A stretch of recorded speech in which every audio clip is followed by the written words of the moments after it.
Assalamualaikum warahmatullahi wabarakatuh.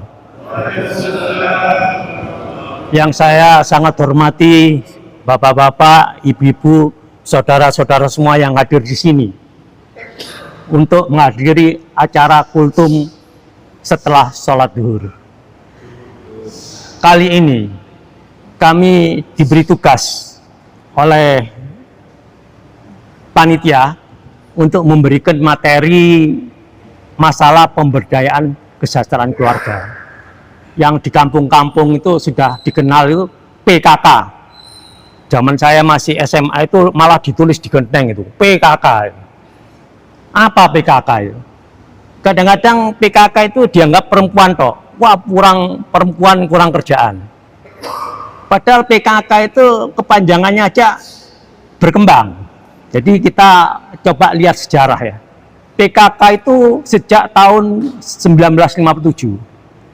Kemudian tahun 61 di daerah Sleman, ya Pak Har ini, daerah Jogja ini. Gubernurnya Pak Munadi, insya Allah. Itu tahun 67 itu dilanda HU.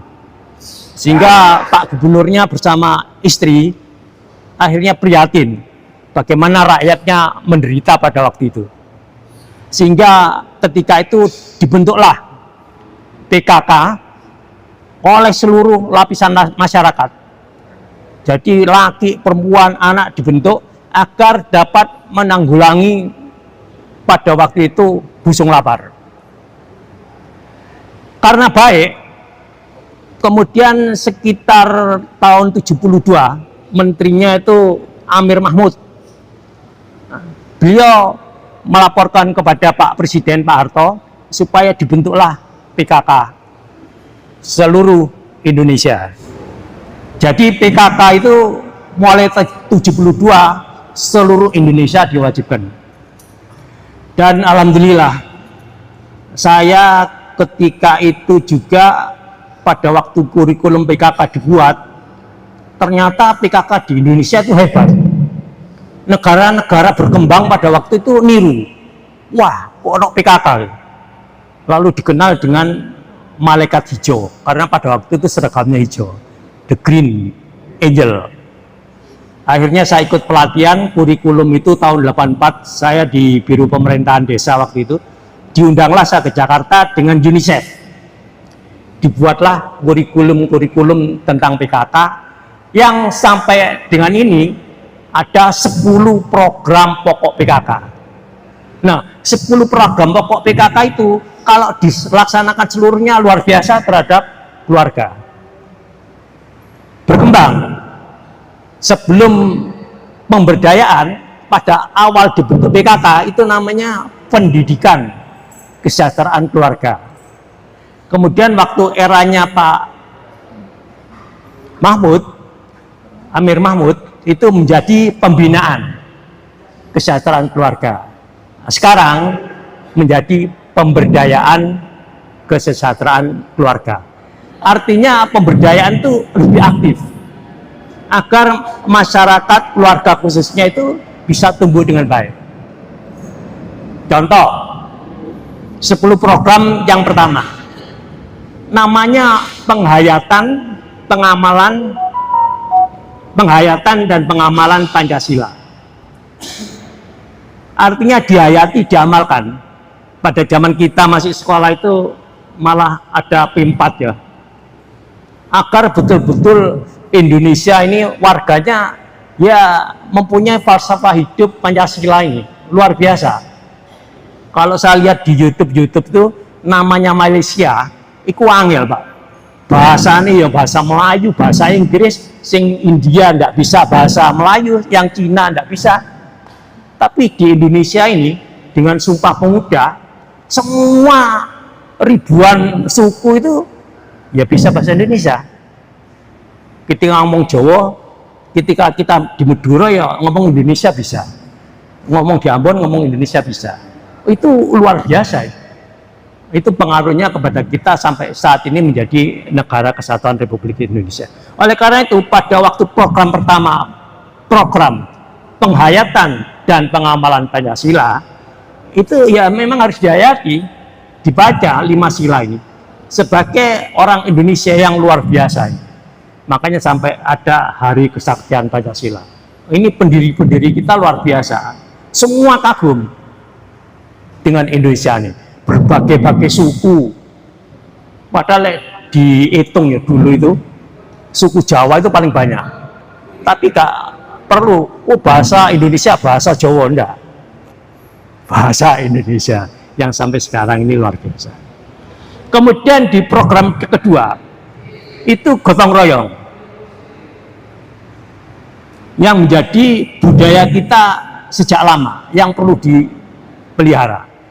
Kembali lagi tadi dengan program pertama, penghayatan dan pengamalan Pancasila itu kalau diamati di buku Rakernas 10 PKK yang baru diterbitkan tahun 25, ternyata isu-isu strategis, isu-isu itu masalah banyak terjadi. Misalnya ada keluarga, salah satu keluarganya kena narkoba, itu wajib PKK mendampingi.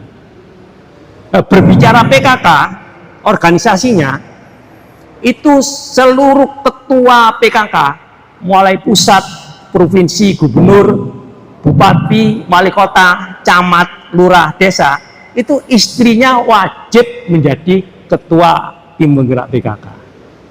Karena PKK mitra. Dinas-dinas, departemen itu pembina. Ketua pembinanya mulai presiden, menteri, gubernur, sampai dengan bupati, wali kota, camat, dan lurah. Artinya apa? Artinya PKK ini mitra pemerintah. Tidak mungkin dinas yang aparaturnya sedikit bisa ngayahi semua rakyat Indonesia. Akhirnya kewajiban negara, karena negara wajib melindungi, mensejahterakan lahir batin sesuai dengan amanah tujuan dari PKK. Akhirnya dibentuklah PKK dengan ketuanya, ketua pembinanya, presiden, menteri dalam negeri, gubernur, bupati, wali kota, camat, lurah, atau kepala desa. Sekarang kita berbicara pembina adalah seluruh dinas. Oleh karena itu yang umum di sini yang kita lihat hanya dari kesehatan. Ada posyandu, ada posyandu lansia, ada macam-macam ya. Padahal ada 10 program yang wajib kita lakukan agar kesejahteraan keluarga itu semakin meningkat. Program 2 adalah gotong royong. Sekarang sudah mulai menipis. Perlu ditingkatkan lagi. Tapi di PP lagi luar biasa ya. Bayangkan ketika COVID ada, kalau tidak ada gotong royong itu siapa? Sehingga kadang-kadang ada muncul di Indonesia itu, kadang-kadang ada anak bunuh diri. Loh, sing salah semua. Ada keluarga mati karena tidak makan berminggu-minggu, rumahnya kancingan, nggak tahu sudah meninggal. Ini kan oleh karena itu ada rukun tetangga, ada rukun RW, itu luar biasa. Dan di PKK ini level yang paling bawah itu adalah Dasawisma. Dasawisma dibentuk, dipilih oleh 10 sampai 20 kakak. Penjenengan sudah ada semua itu. Dasawisma. Di Dasawisma kemudian ada PKKRT, kelompok PKKRT. Itu ada ketua, ada sekretaris bendara. Bisa dibentuk seksi atau bidang yang menangani khusus. Kemudian PKK RW, PKK dusun kalau di desa, kemudian PKK kelurahan, tim penggerak PKK kelurahan. Nah, tadi sudah program 2 gotong royong yang sekarang sudah mulai menipis karena kadang-kadang orang itu egonya tinggi lalu individualisnya meningkat.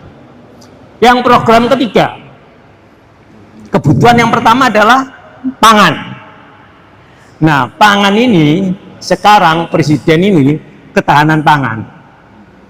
Di pangan itu kegiatan yang dilakukan PKK itu banyak singkatannya, Pak. Ibu-ibu yang hadir ini pasti paham. Biasanya kalau Pokja 3 itu hatinya PKK. Hatinya PKK itu disingkat halaman, asri, teratur, indah, dan nyaman.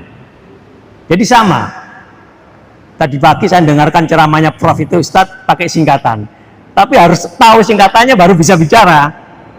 Kalau tidak tahu singkatannya kita tidak bisa menjabarkan. Apa ini? Sama dengan PKK. Hatinya PKK.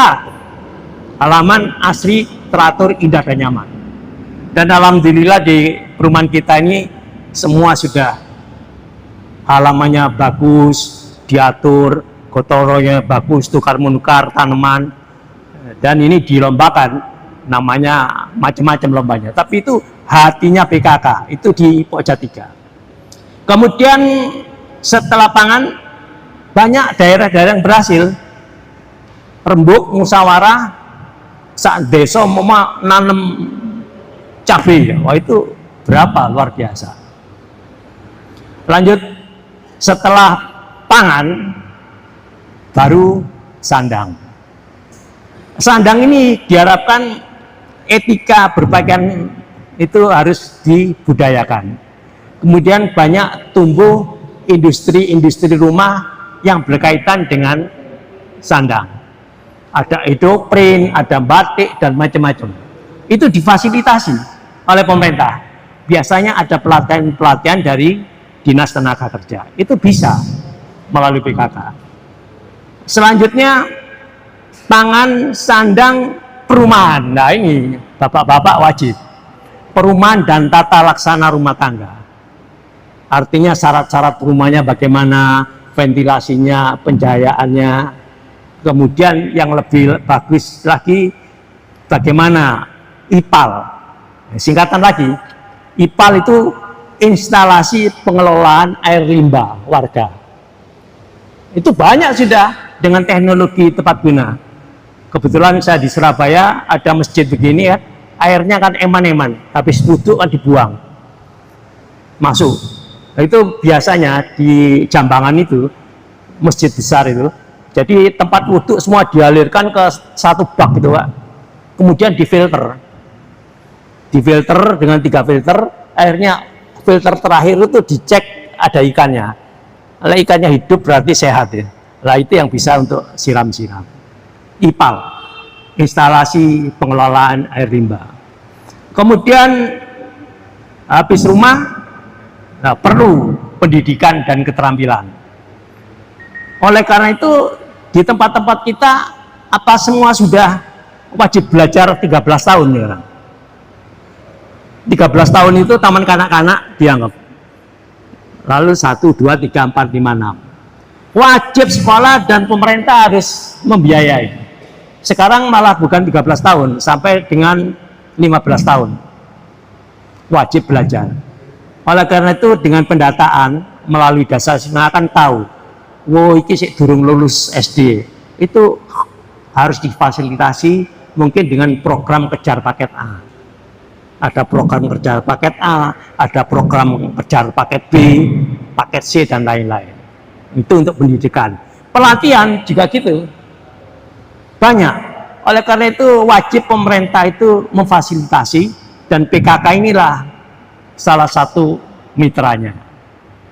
Setelah perumahan, kita berangkat tadi pendidikan. Setelah pendidikan adalah koperasi. Bagaimana koperasi ini dengan ekonomi rakyat yang perlu dibantu. Ada namanya program UP2K, Usaha Peningkatan Kesejahteraan Keluarga. Kalau di salah satu kota, kebetulan saya di Surabaya, uang UP2K itu sudah menghasilkan satu koperasi PKK yang berbadan hukum. Jadi ibu-ibu, bapak-bapak bisa pinjam di sana melalui lurahnya, ada penanggung jawabnya, namanya tanggung renteng, karena uangnya masyarakat ya. Dan bisa pinjam maksimum 10 juta. Alhamdulillah. Dan sekarang ya alhamdulillah ada koperasi merah putih ya. Mudah-mudahan itu bermanfaat bagi masyarakat rakyat di sekitarnya. Kemudian program yang ke-9 adalah kelestarian lingkungan hidup. itu wajib orang nanam itu, insya Allah ada dalilnya, itu adalah perbuatan amal jariah. Kenapa amal jariah? Karena begitu tanaman itu tumbuh, dia menghasilkan daun, pada waktu kena sinar matahari terjadi proses fotosintesa. Ketika terjadi proses fotosintesa, dia mengeluarkan oksigen yang dibutuhkan oleh seluruh makhluk, manusia maupun hewan. Nah, ini amal jariahnya selama tanaman itu tumbuh. Kadang-kadang orang yang tidak tahu rewel, wah nandur reget gak tahu disaponi, tapi lali ambaan ini wek sapa itu. Makanya kadang-kadang di sini luar biasa sekali, Pak Ketua RW ada Green Ed Clinic. Jadi luar biasa. Itu kalau dijaga, insya Allah lingkungan ini. Termasuk ada larangan membakar pohon, membakar daun, membakar sampah.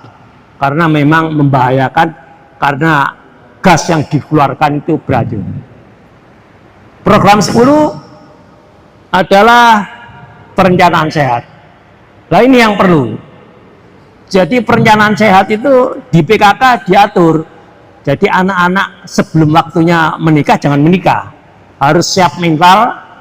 Sekarang ini pemerintah mengatur usia yang siap itu 21 tahun bagi perempuan. Yang laki di atas itu. Makanya kalau bapak ibu yang bermasalah itu kan di KUA itu ada catin, calon pengantin. Itu biasanya diberikan pembinaan. Itu saja yang mungkin saya sampaikan secara umum, tapi ada 4 sesi yang diberikan. Nanti kita kupas per pokja. Jadi di PKK itu ada 4 pokja. Program penghayatan dan pengamalan Pancasila dan program gotong royong itu ditangani oleh Pokja 1. Kemudian sandang, pangan, papan, perumahan, dan tata laksana rumah tangga itu Pokja 3. Pokja 2-nya pendidikan dan koperasi. Pokja 4 kesehatan, kelestarian lingkungan hidup, dan perencanaan sehat. Mudah-mudahan yang sedikit ini saya sampaikan bermanfaat bagi Bapak Ibu semua. Dan saya juga sudah membuat barcode untuk grup Kultum. Saya terinspirasi pada waktu itu ikut TOT rupiah. Saya bangga rupiah. Itu Bank Indonesia itu ngundang orang 300. Wah, ini apa caranya? Nggak taunya buat barcode itu masuk gitu, ceklik sudah masuk semua grup orang 300. Akhirnya ceramah, materinya disampaikan kepada grup itu. Selesai. Hari ini yang saya sampaikan nanti mudah-mudahan adalah sejarah PKK. Kemudian mungkin saya share lagi bagi bapak-bapak, kira-kira isu-isu strategis, masalah-masalah strategis yang di seluruh Indonesia itu apa saja. Mudah-mudahan dengan isu-isu yang dipelajari ini, kira-kira RW 3, RT 123 itu apa yang bermasalah. Tapi saya yakin masalah lingkungan, masalah hatinya PKK wajib terus-menerus kita lestarikan. Apabila ada tata tutur kata yang saya salah, mohon maaf, karena kultum ini 7 menit, ini sekarang mungkin lebih, tapi tidak apa-apa, kami siap. Apabila ada pertanyaan, kita di grup saling asah, saling asuh, berbagi ilmu. Dan perlu diingat, mencari ilmu itu adalah ibaratnya membuat jalan ke surga. Wassalamualaikum warahmatullahi wabarakatuh.